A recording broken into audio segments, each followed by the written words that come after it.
Yo, what's up? Yo, it's your boy Madhead. What's going on? Here I am with my hat again.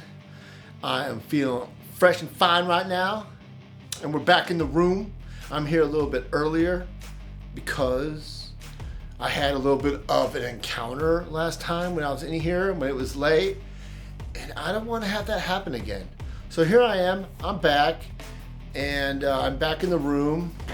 I hope you guys liked my last episode where I visited Sleepy Hollow, New York, and the one before that where I was demonically attacked.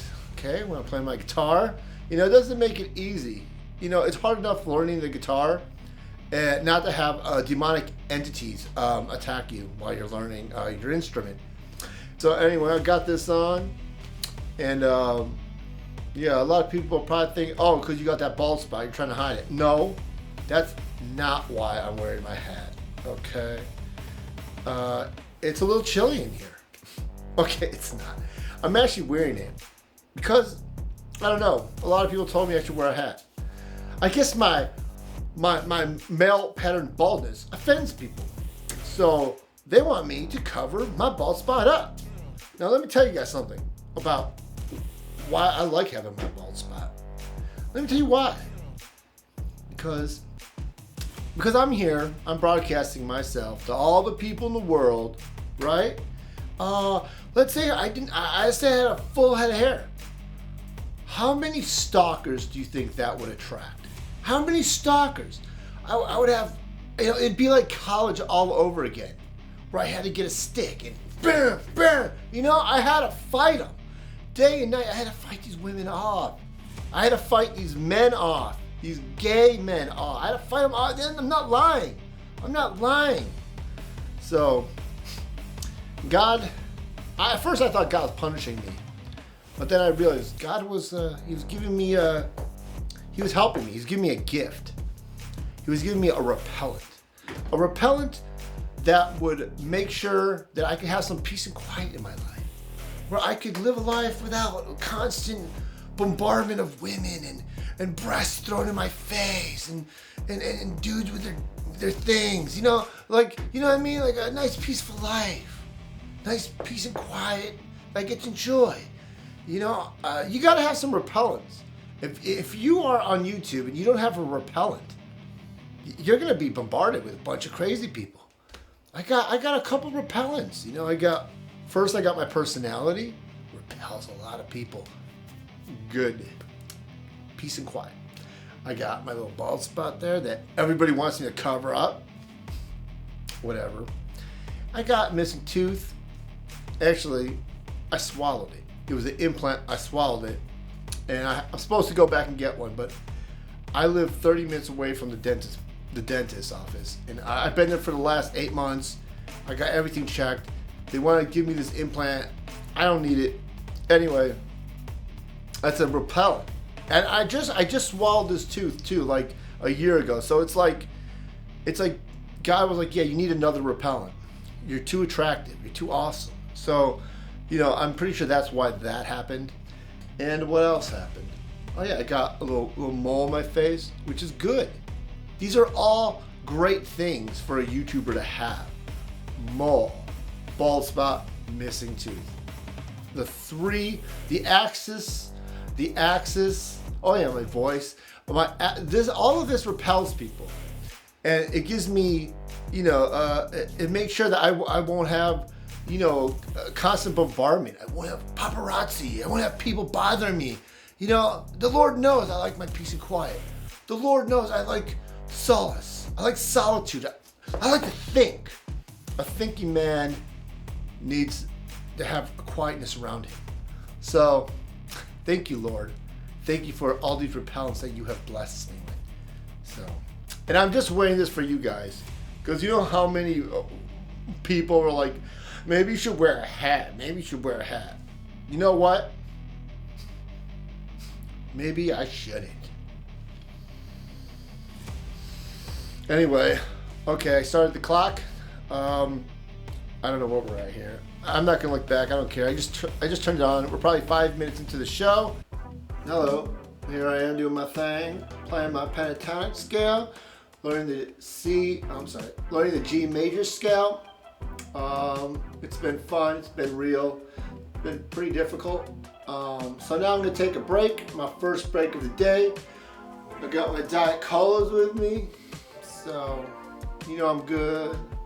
Alright, so I feel like a little ship boy in a ship of fools with my little hat on, my little beanie hat. Anyway, I've been playing for about an hour and a half, pretty tired. I played all 5 patterns of the pentatonic scale. I'm also trying to learn the notes. I also started playing this scale that goes through the whole board of the G major scale. I've been playing that as well. I just started doing that. I'm probably gonna continue doing that just then I can remember all the notes and stuff. Improve as fast as I can playing the guitar. Get some lessons under my belt, and I can start doing some cool stuff, some fun stuff, and just putting the show together that I've always wanted to put together. Right now, it's not exactly the show. This should be a pre-show. Okay, this is the pre-show. Next year, when I know how to play and I know a couple songs and I'm out busking or whatever, out busking my butt, we'll have a much better show. It'll be a lot more entertaining. I don't know. I was just thinking about Palestine, Israel. These people are out of their minds. I think I'm kind of shocked at celebrities. I'm shocked how they always will say something like crazy, or they won't stand up for the Palestinians. Especially like action heroes, like people you grew up with in the 80s that made these action movies. They don't say anything about Palestine. They don't say anything pro-Palestinian or anything. And it's like all their movies are like fighting for the underdog, helping the underdog. And like in real life, they don't do it. In real life, they just chicken out. It's like you realize you are the real superhero. Like you are the real hero. Like these movie actors and all these movies that have been made portraying a hero, you realize you are more than them. Like you are like Superman to these people. You know, I may not have the muscles, I may not have the charm or the hair, but I'm bigger than them. I stand up for what's right. I stand up for what's just. You know, these people have millions of dollars. They don't have to work a day in their life, and still they don't stick their neck out. They still don't stick their neck out. They don't try to help people. People are dying. People are being bombed, and these superstars I don't understand how they cannot do the right thing. And their excuse is always like, oh, I'm this religion so I can't do anything. It's like if you knew half the pro-Palestinian protests I've been at, there's been about half of them that were Jewish. So, I mean, that's not an excuse, okay? People don't realize that, but it's like, for me, it wouldn't have been an excuse. I just do what feels right and what is right. I read books. People are like, what side should I take? Should I take this side or that side? It's like, well, read a book. Read a couple books. Read Jimmy Carter's book, Palestine and the Apartheid State, or Israel and Palestine as the apartheid state. Read that book. I mean, that's your own president, former president, calling Palestine an apartheid state. I mean, it doesn't get any more clear than that, what's going on here. These are the same people, by the way, that will stand up for trans rights, right? Like, me calling a trans a word or some derogatory term, sure, it may hurt their feelings, but it's a far cry from having a bomb fall on your head. Okay, it's a far cry from being mutilated. It's a far cry to having your parents killed or captured or locked behind a wall for 16 years. How angry would you be if you're locked behind a wall for 16 years? I mean, and the truth is the UN gave the Palestinians the right to armed retaliation. Armed retaliation. The UN gave them that right. So, does that mean blow a bunch of people up? No. But at the same time, you know, they're locked behind a wall, and they've been locked behind a wall for 16 years. They have no food. They have electricity for about an hour a day. I don't know that for sure, but everything is cut, reduced to nothing. They're basically in an open air prison, and they've done nothing wrong. So, I mean, for people to be like, this is so horrible what they did, those people just don't have they just, I don't understand how they can be so blind. I can understand 20-year-olds that might be of a certain religion saying, I stand with this or I stand with that. But, I mean, if you're 40 years old, or 30 years old, or 50 years old, 60 years old, you know what's been going on.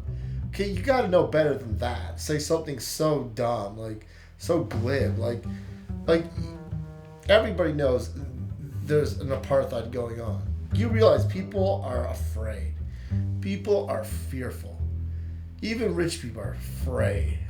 They don't want to lose what they have. It's like, bro, if you can't stand up for people that are the poorest in society, the most downtrodden people in society, you're nothing. To me, you're just nothing. You're just weak. You're a weak fucking person. You're just a weak person. Like, I don't know. To me, it's like a no-brainer. I don't know. It's pretty sad, the world we live in. Well, that's why God sends people like me to this earth. To, you know, not me, but there's a lot of people doing a lot more than me. Let's say that. But I mean, thank God those people are here, and they're making a difference. And it's no thanks to these celebrities. They're like, you know, Black Lives Matter, Trans Lives Matter, when their lives aren't even being really threatened. Okay, Palestinians' lives are being threatened, not just being killed, but their entire life is in a prison. I realize that I really can't learn the guitar without doing this, without coming in this room. I've tried for 3 or 4 days now to just pick up my guitar and learn this G major scale. Like, I had all the paperwork, I had my guitar with me, I even brought it with me over the weekend. I'm like, I'm gonna play it, I don't care. It's been 3 days now, I haven't done it, I gotta do it. And I still didn't do it. I never did it. I always just didn't want to do it. And then when I come in here, I could do it all of a sudden. It's like I think it's because I get myself in the right frame of mind to learn. I get myself in a place where I can learn.